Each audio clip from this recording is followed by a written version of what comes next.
Papa, Oui, ma fille. tu sais, je t'ai dit qu'après mon bac, je veux devenir journaliste reporter d'image, non?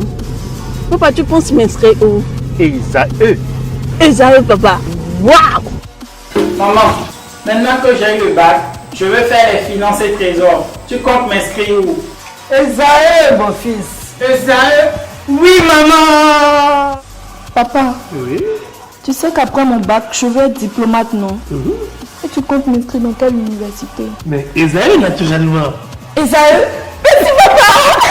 À ESAE, vous êtes bien formé dans les filières comme administration du travail et de la sécurité sociale, administration générale et territoriale, administration des impôts, gestion des marchés publics, planification et développement local, droit et sciences économiques et de gestion. ESAE, c'est aussi sa télé numérique ESAE TV et son journal L'Informateur. ESAE, c'est à Bedjromede, 3e rue après le carrefour 16 ampoules allant à Jericho. Numéro de téléphone 98 98 14 00 96 80 55 11 90 93 65 21.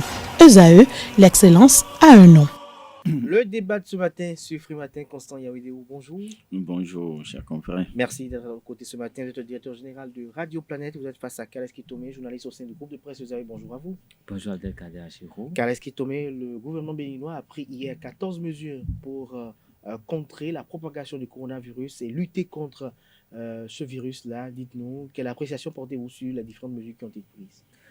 Je crois que c'est tout à fait responsable que le gouvernement béninois puisse indiquer des conduites à tenir pour éviter la grande propagation de ce mal au sein des populations béninoises. Le gouvernement n'avait pas mieux à faire, c'est bien de le faire et je pense honnêtement que en le faisant, il faudrait tenir compte de nos spécificités nationales parce que c'est vrai que ce virus existe, c'est vrai qu'il y a des variants, c'est vrai que ça fait des hécatombes, si je veux le dire ainsi, mais nous devons forcément tenir compte de notre contexte avant de préconiser nos formules. Si nous copions tout de go les formules qui viennent d'ailleurs, ça pourrait se retourner contre nous parce qu'il faut observer que le mal frappe ailleurs, mais est-ce que ça frappe de la même façon chez nous? Est-ce que chez nous avons le dispositif pour savoir qui ont souffert de ça, qui sont morts de ça? Moi, je dis que même quand je parcours un peu le pays, je me dis que nous n'avons même pas conscience de ce que c'est que ce virus parce que les mesures barrières, le corona n'existe qu'à Cotonou, Calavi et Porto Novo, dans la tête des Béninois. En dehors de ces contrées, la plupart des autres populations béninoises n'ont même pas conscience et ceux qui en ont conscience, en fait, ont eu des idées vraiment erronées de ce que c'est que le virus. Donc, la communication nationale a échoué sur ce plan. Nous n'avons pas réussi à convaincre nos populations qu'il y a vraiment un mal pour que les gens puissent en prévenir. Si vous voyez des gens dans la circulation aujourd'hui, ils sont au volant et ils n'ont jamais le masque. Quand ils s'approchent d'un poste de contrôle ou quand ils aperçoivent les uniformes des forces de sécurité publique, tout de suite ils mettent leur masque et quand ils ont passé ce cap, ils le baissent encore. Ça veut dire que dans leur conscience, ils n'ont pas encore admis cela. Et donc, le travail est d'abord psychologique avant de penser à toutes ces mesures. Moi, j'ai vu les transports en commun. Je sais ce qui se passe dans les transports en commun. Et si vous avez le toupet de dire à un usager des transports en commun de monter son masque, je vous jure que vous risquez d'être lynché même dans ce bus et d'être jeté dehors. Personne ne vous écoutera. Tout le monde est prêt à vous agresser. Donc, je crois qu'à notre niveau, les intellectuels ont échoué dans leur façon de communiquer avec les populations en ce qui concerne ce virus. Donc, tout le système reste à repenser pour que nos populations puissent vraiment prendre des dispositions, pour que les dispositions qui sont prises soient en fait, efficaces au moins à 80%. Au moins à 80%. Alors, d'entrée de jeu, vous, dites-nous, Constant Yaouidéou, quel regard portez-vous sur ces différentes mesures qui ont été prises et étaient-elles opportunes? Oui, absolument, parce que l'État assure la santé publique. À partir du moment où l'État assure la santé publique, il n'y a pas de barrières à mettre dans les mesures que le gouvernement doit préconiser. Pas peut préconiser, mais doit préconiser parce que c'est une affaire de responsabilité. Maintenant, comme le disait Carlos tout à l'heure, ça dépend des contextes parce qu'il faut d'abord se rendre compte de la mentalité de la population avant Covid pour savoir comment est-ce qu'il faut communiquer avec la population pour que la population puisse comprendre que le mal existe vraiment, même s'ils ne sont pas très disponibles à suivre les mesures parce que ça bouscule des habitudes. Il faut d'abord qu'ils soient conscients que le mal existe.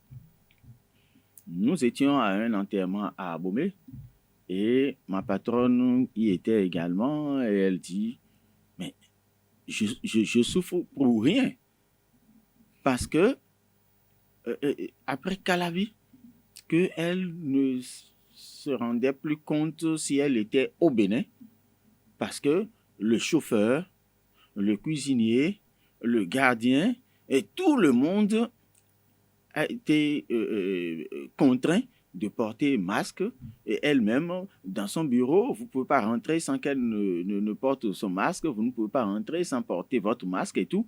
Mais déjà à partir de Kassato, à moins de 20 km de Cotonou, elle n'a plus retrouvé cet environnement-là. Et sur la place de fête où elle a été, vraiment, elle se dit, mais moi, j'ai pris du temps à rentrer à l'intérieur du pays, mais à moins de 150 km de Cotonou, voilà ce que j'observe. Est-ce que c'est moi qui suis con pour être en train de m'obliger à faire tout ça? Vous voyez, donc, ça veut dire que la communication n'est pas passée. Pourquoi? Parce que les Béninois avaient une autre idée des répressions. On a lié l'accès aux mesures barrières à la répression. Et les Béninois sont habitués à ça. Bon, non, c'est le policier seulement, non? On va gérer parce que ils sont habitués aux policiers et c'est pas mauvais parce que les policiers ils sont urbains. Donc alors que parfois même on rencontre des agents de force de l'ordre qui sont sans masque également. Oui, donc ça, ceux qui font la répression même ne l'entendent pas. Dès que on commence pas à dire que les mesures sont répressives, le Béninois commence pas à résister systématiquement, automatiquement, parce que c'est ça notre mentalité. Vous voyez, donc il n'y a pas l'éducation qui prime, mais sur la répression. Je crois que c'est ce qu'il va falloir qu'on fasse. Vous avez vu nos députés, nos ministres, en période électorale, ils vont sur le terrain, ils arrivent à convaincre les leurs. Convaincre? Oui. Non, c'est les billets de banque qui sortent qui convainquent les gens. Il y a longtemps que moi j'ai compris que l'élite n'a rien à voir avec les masses. Nous avons tellement échoué dans nos têtes que nous pensons que nous imposons à ceux qui sont au village, mais ils sont plus intelligents que nous qui sommes en ville. C'est pour te dire que c'est la meilleure manière de réalité et ils disent que les politiques ne sont que des cons. C'est des bandits, c'est des voleurs qui viennent juste leur distribuer une partie de ce qu'ils ont volé pour revenir aux affaires. Mais s'ils doivent avoir leurs électeurs, retrouver leurs électeurs bientôt, il faut que les électeurs... Tout ce qu'ils disent là, ça n'a aucun sens. Il faut que les électeurs soient vivants. Soient vivants. À partir de ce moment-là, la manière dont ils communiquent pour les mobiliser, ils n'ont qu'à ils vont apprendre à communiquer vraiment avec eux-mêmes. Oui, parce que notre manière de communiquer avec la population n'a rien à voir avec la communication Covid. La communication Covid. Justement, lorsqu'on parle de Covid, Kales Kitome, que doit comprendre le citoyen lambda lorsqu'il apprend que le gouvernement parle de fermeture des discothèques et structures assimilées, lorsqu'on parle d'interdiction de rassemblements festifs dans les endroits publics, lorsqu'on dit suspension des événements et manifestations à caractère culturel, festif, sportif et religieux, que doit comprendre le citoyen lambda? Le citoyen lambda doit comprendre qu'à part aller au boulot et faire des choses essentielles, il doit rester chez lui. C'est ce que le communiqué veut dire. Mais je me dis, c'est bien de prendre ces dispositions. Mais pour moi, ces dispositions importées, ces dispositions n'ont rien à voir avec mes réalités à moi. Ces dispositions souffrent de beaucoup de choses. À quel moment est-ce que depuis, ça fait plus d'1 an que nous parlons de Covid là, à quel moment est-ce que les scientifiques béninois se sont assis, ont essayé d'étudier notre cas, d'étudier les scientifiques de la santé comme les scientifiques de la sociologie, de la psychologie pour savoir, parce que vous savez, c'est bien une thérapie.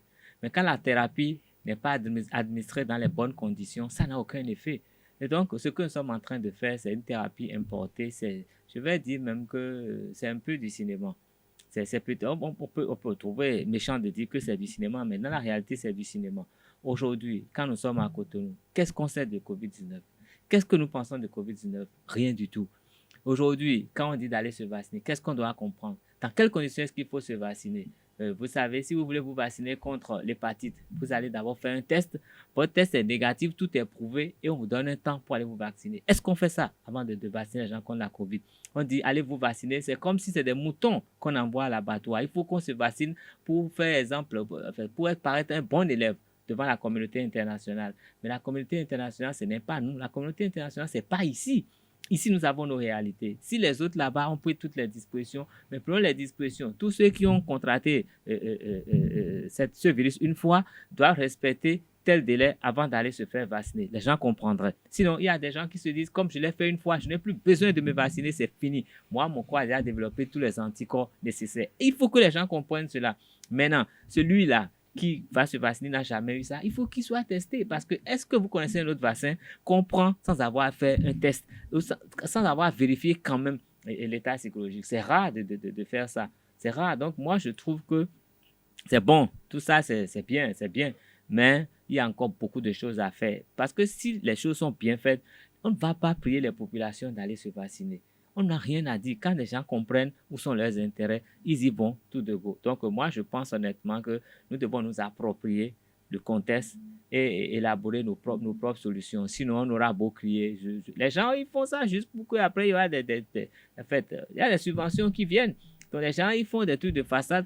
C'est ça, pour moi, c'est vraiment déplorable d'observer la situation. La vaccination est obligatoire. On parle de suspension de la participation de tout agent de l'administration publique ou employés du secteur privé non vaccinés contre la COVID à des rencontres telles que des réunions, des ateliers, des forums, séminaires et autres sur toute l'étendue du territoire national. Oui, et je crois que c'est des mesures qui sont systématiquement appliquée parce que d'autres l'appliquent ailleurs.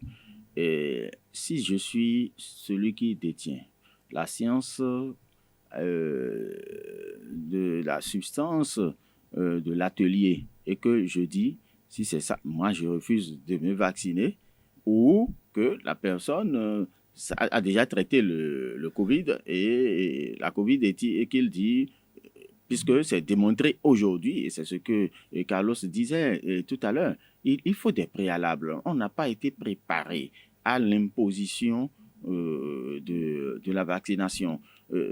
Celui qui a traité une fois, qui a pris azithromycine, zinc et tout, doit attendre 5 à 6 mois avant de se vacciner. Aujourd'hui, c'est les professionnels de la santé qui le disent officiellement. Mais ceux qui s'étaient fait vacciner, les 15 000 autres qui se sont déjà vaccinés, alors que parmi eux, il y a... Parce que la veille, puisque nous avions fait la couverture médiatique, mais la veille, j'ai un frère qui est sorti du traitement et qui disait... parce que sa femme s'était fait vacciner parce que son mari l'a contracté. Il s'est dit, après-demain, j'irai faire mon vaccin. Je me suis dépêché de l'appeler, lui dire, ne fais pas parce que ceux qui nous ont dit qu'il faut le faire viennent de dire que si vous avez fait le traitement, vous devez attendre. Le gouvernement devait attendre 5 mois ou 6 mois. Le gouvernement a recommandé la chloroquine, l'accès à la chloroquine et tout ça. Mais est-ce que la chloroquine qui entre dans le traitement n'est pas aussi concernée par les 5 mois avant? Parce que prendre la chloroquine matin et soir sur 10 jours, vous voyez ce qui est entré dans le corps. Mais est-ce qu'à ce niveau-là aussi, il n'y aura pas de problème quand tout le monde est en train d'en prendre? Parce que chez moi, par exemple, c'est ce que j'ai fait faire à tout le monde. Vous voyez? Maintenant, j'ai peur un peu quand même parce que je dis, je dois traîner un peu pour voir si la chloroquine n'est pas un traitement en parallèle. En amont. Non, vous voyez, non? Non, mais est-ce qu'il y a des maladies pour lesquelles, pendant qu'on est en train de faire un traitement curatif, on admet des vaccins? Parce que le traitement curatif et le traitement préventif, moi, à mon avis, je ne suis pas un scientifique. Je ne pense pas que les deux puissent se chevaucher. On finit le curatif, on laisse un temps pour réexaminer le malade avant d'aller au vaccin. Donc, on doit cesser de consommer la chloroquine. C'est ce qu'on nous a souvent. C'est tellement flou que moi, je me dis. De toute façon, le gouvernement recommande à ce que l'on soit vacciné Qu'est-ce qui tombe désormais? Mais Non, écoutez, on les est gens qui soumis au s'étaient pass vaccinés, sanitaire. ceux qui nous obligent à nous vacciner, je ne parle pas de nos gouvernants, hein, ceux-là qui nous obligent à nous vacciner. Chez eux, aujourd'hui, il y a une 3e dose qui vient. Nous en sommes où? Ceux qui se sont vaccinés ici, vous voyez, c'est comme non. Et Bon, le- je m'en arrête là. Le problème aussi, c'est que Vous parlez de la décision de la France d'hier. bon, décision de la France d'hier, pas que ça, le Cuba, qui a L'Allemagne. refusé tout ce qu'on propose et qui a sorti son vaccin. Le Cuba a sorti son vaccin et c'est là maintenant, étant fiers de ce qu'ils ont trouvé comme vaccin, Mais ils l'ont imposé maintenant à toute la population. Mais C'est risqué, mais espérons on que le sent président qu'ils cubain se font ne soit confiance. pas assassiné ou qu'il ne meure pas de Covid dans les jours qui vont suivre, Et parce qui que vont c'est ce que suivre. nous avons observé à l'échelle Ça internationale. avec Tous ceux qui Madagascar ont aussi. semblé vouloir dire que eux, ils avaient la formule pour contrer la COVID-19, tous ces Ils chefs en ont- d'État là, ils en ont eu pour leur ils cas. sont plus là. hein. Merci à vous, Constant Yawedeo. Merci également à Carles Kitomé. Merci pour ces échanges. L'essentiel, chers amis internautes, chers citoyens, c'est que le gouvernement recommande à ce que l'on soit vacciné. Tout le monde est soumis à présenter un pass sanitaire avant d'accéder désormais aux réunions et autres activités qui n'excèdent pas la présence de 50 personnes. Voilà, chers amis internautes, c'était à l'instant le débat de ce matin sur Free Matin. Merci pour l'attention.